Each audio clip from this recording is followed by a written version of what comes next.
Okay, folks, I'll get Joseph Parker, interim WBO heavyweight champ, JP, just to come in and give us his thoughts on this fight. So, folks, probably a small round of applause too. He's a dad he's just become a new dad again. Number 6. He's got 6, I've got 5 kids. Have you just had a 6th child? 6th child, yeah. Klaus, little boy. So, JP, nice to see you, smiling. So you've got the trainer George here as well, so you're looking magnificent as always. Talk to us about this fight. It is a styles fight. The beauty and the beast, of course, Gallen. I mean, how do you see this one unfolding? I was talking to David and George, and they did mention it was like a 50-50 fight. But I do feel I'm also here taking this camp very seriously, like you mentioned before. It's in the overtime camp. That was the first 4 weeks, pretty tough, like, hard. So I feel like Sonny's in the right camp, and he's taking this fight very seriously and doing the right things leading to the fight to work on what he needs to work on. Gallen's tough, right? And he comes down there, he's a brawler, he throws big shots, but Sonny can learn from the best, he's training with Jai and his team, learn from the best and pick up what he needs to pick up on. He can come out there and dominate. He mentioned about being an island boy, someone, and being disrespected, the way Gallen has spoken to him. How important is to hear that from saying, and have you been through that yourself, feeling disrespected, someone calling you out? Yeah, of course. We've been through it, but we are quiet. We're just going to make video clips, eh? We have to make video clips, make security. Can you sing something? Not as good as Joe. I can't dance as good as the 2 singers. Dance moves, right? Sonny is right. We're very quiet and respectful, but when people go too far, then we have to come out and say something. And also, we like to do the talking in the ring. And I feel like he's been quiet. He said a few things here and there, but he's just training away, building away. And when the fight time comes, that's when you go over there and take care of business. Right. Any questions for JP or Sonny, folks? Sonny went up to Morecambe a few years ago now. What did you see? What did Tyson and George see in Sonny? You know what, the last time I watched Sonny live was 2012 against Clarence. That's the last time I watched him live. Big difference in what he's doing. Like him flying to England, coming to Morecambe and training with myself, talking to George, training with Tyson, David Nika. I think it shows commitment. It shows sacrifice to fly all the way there and put in the work for a fight. It shows that he wants it. Surrounding himself with good fighters and great fighters.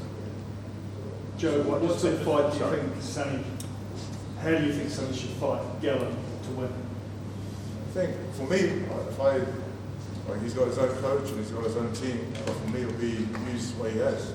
His height, his reach, speed, and good looks. Like yourself. Yeah. So you've done so much in your sporting career. Again, why, after these years, get back into professional sport? And a very hard professional sport. Every time warm up is skipping for 6 minutes, hitting the pads for a few rounds, I'll start asking myself those same questions. But to be honest, man, it's obviously there's a lot of fruits after this fight. You get paid well, but at the same time, the one thing I've missed since being since retiring is just that nervous energy, that nervous buzz. This guy's done it time and time again. When you are, you can see the sink or swim. So it would be a nice way to finish off, to close the chapter, especially after the last disappointing outing in the box room. So yeah, those are probably the main things. And then I know to get myself up for this, to leave the household, to get into the mental state that you need to be in to fight. There needs to be a bit on the line, a little bit of animosity, and there's definitely animosity in this one. It's tough, being away from the family. That's the hardest part. Being away from the kids, the wife, comforts of your own home, but you have to do it. Joe's like me, he's a big teddy bear. I've seen your YouTube channel. Shout out to Joe's YouTube channel, bro. It's gangster. I'm crying, before he goes away and leaves the kids. And that's how I feel. That's how I felt. But it's going to be that much sweeter after I get the job done in 4 or 5 weeks. Joe, when you fight a brawler like Gallen, what's the best way to approach it in your experience as a boxer? Listen, he's got, like I said before, he's got his team around him. Just stay calm. Stay calm and composed. Because if you switch on the Samoan side, right, which we both have, then that's probably better. You have to, in moments like that, you just have to remain calm. Remember what you've been learning, remember what you've been working on, and put it all on display. Because this is his time not to put it all on display. We all good? Okay. I think, Sonny, you're going to do some pad work a little bit later, or is it, you're going to do a bit of ring work later, with my understanding? Just a little bit with maybe JP. Right, let's, does anyone, one-on-ones. Now, I think the key here, because it's so busy, we'll do the one-on-ones against the wall, if that's all right with you, please. Who wants one-on-ones? Just put your hands up, we'll just get over it. Okay, just fire up. And it's just a 5 minute each. Just 5 minutes each, get your one-on-ones out of the way. So, Stuff, you jump in after this stuff. Hey, Bonnie, okay? grab that mic. And, Grab that mic. Basically line up